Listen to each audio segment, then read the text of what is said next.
Hello everyone. Today we would be discussing dynamic injunctions under new form of injunctions. It is a modern legal remedy against digital piracy. Now let us discuss the reason which led to the rise of dynamic injunction. To understand, injunctions per se are restrictive, that it requires specific action against specific person.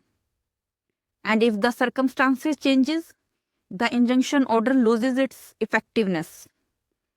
And especially when there are increase in cases of digital piracy, which results in creating new legal challenges.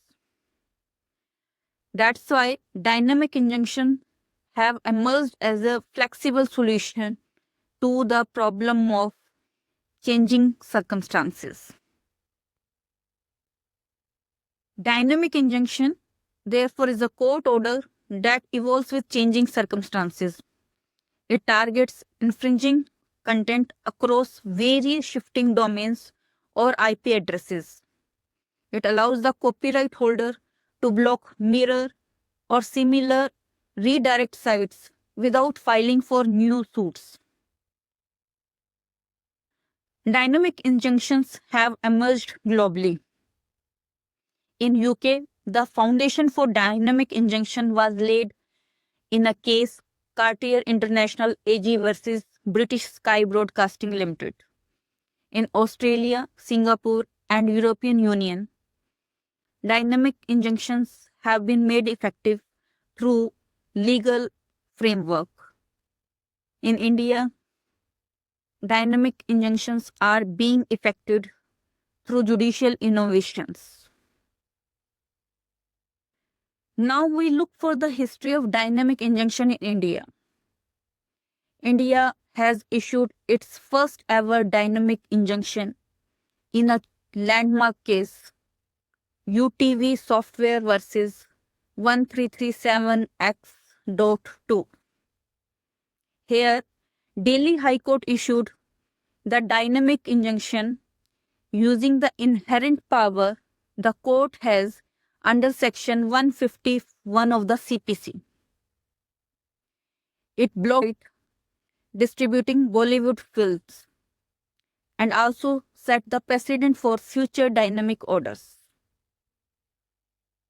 In India, digital piracy is effectively countered with the help of a wholesome legal framework, which has arisen out of the legislation and judicial innovations. Copyright Act 1957 and Information Technology Act 2000 are a part of judicial initiatives, and the inherent power of the courts under Section 151 of the CPC to issue dynamic injunctions come under the judicial innovations to protect the right holder against digital piracy. Issue of dynamic injunction also comes with its challenges, like there is a risk of overblocking legitimate content. So there is a need to maintain proportionality between the interest of the right holder and the defendant, which may require a judicial oversight. Therefore, certain consideration has been put in place for creating independent verification agencies to prevent such misuse of dynamic injunctions. Despite the shortcoming, dynamic injunction has come a long way in offering protection in digital age against piracy. It has strengthened the IP protection and therefore encourages responsible content sharing. It has the potential for broader application in tech-related dispute, as dynamic injunction has managed to strike a balance between enforcement of law and freedom of sharing content over online platforms. This is all about dynamic injunctions. Thank you. This would be continued further to explain important aspects of injunction. This would be helpful to all the individuals, including professional in legal fields.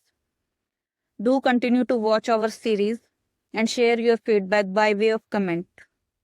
If found helpful, please like and share as much as possible and subscribe.